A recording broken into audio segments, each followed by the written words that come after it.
ભગત કોને કહેવાય? જો તમે ભ માઈશું ને, ભને કાંઈ નહીં ભ, ગને કાંઈ નહીં ગ, તને કાંઈ નહીં ત, કાંઈ ન હોય એને ભગત કહેવાય.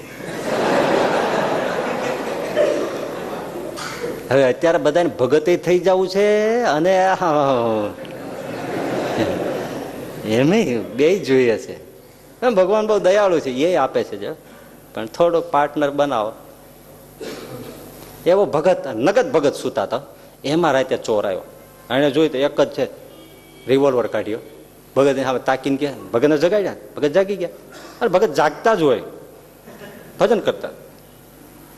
ઓલે રિવોલ્વર તાકીને કે સોના કહા હે બતા. તો ભગત કે આખું ઘર ખાલી છે, જહાં સોના હોય સો.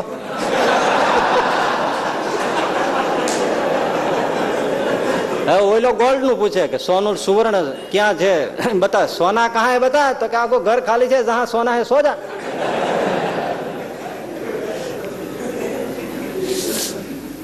એને છે ચિંતા કાંઈ, જેને હોય એને ઊંઘ આવે, પૈસો આવે એટલે ભાઈ તમે સાચું કહેજો ઊંઘ ઘટે. શું કરવું?